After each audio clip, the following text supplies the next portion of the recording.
Hello and welcome to Cyclocosm.com's How the Race Was Won. Today's edition takes us to the Netherlands, a country stereotypically viewed by Americans as a wayward socialist statocracy full of hash bars, red light districts, and wooden shoes.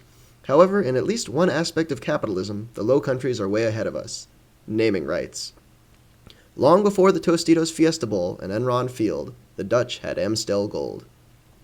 While it may lack the camera-friendly fireworks of last week's Paris-Roubaix, the race, with its unrelenting succession of 31 steep, narrow climbs and wild curving descents, complete with the occasional kicker jump, offers more than its fair share of excitement and danger, as Matthew Lloyd and 2006 winner Frank Schleck found out the hard way. Under clear skies and on dry roads, the race unfolded fairly predictably, with an early break dominated by Dutch riders. The first player to make its presence felt during the race was Dutch television, which, in the grand tradition of the 2005 Fogged Out edition, refused to put up any graphical kilometers-to-go updates, keeping everyone in the dark on specifics for much of the day. At some point, Oscar Freire decided he'd had enough of this nonsense, and attacked relentlessly, while a string of comically oversized riders, from Ryder Hesjedal to Marcus Burghardt, attempted to draft the diminutive Spaniard.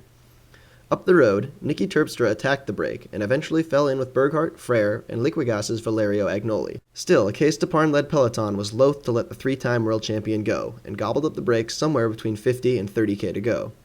Still, the teams of riders counting on a battle royale up the pitches of the final climb were unable or unwilling to keep the pace fast, and the attacks, featuring such notables as multiple world time trial champion Mick Rogers, continued to fly. Behind the attacks, Saxo Bank's Andy Schleck took over the pacemaking, whittling down the group over several climbs and keeping the moves at arm's reach.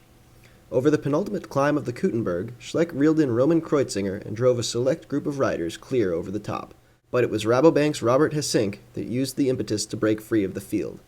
The young Dutchman was joined seconds later by Katusha's Sergei Ivanov and Saxo Bank's Karsten Kroon, and the trio drove their advantage to the foot of the final climb.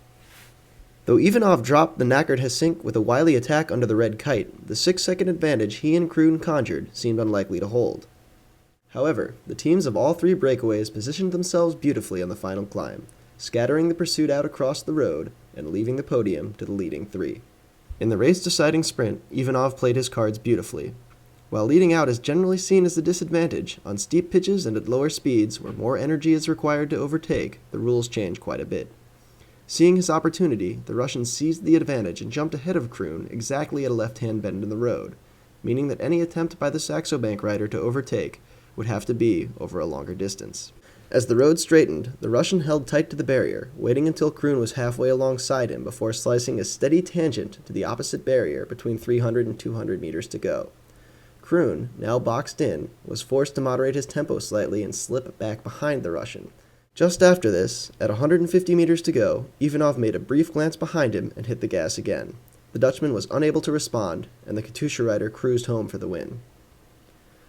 After years of watching Michael Bugert make an art form of losing the race in a premature, all-out burst from 300 meters to go, Kroon was understandably cautious in the finale, but his lack of aggression let Ivanov dictate the terms of their duel.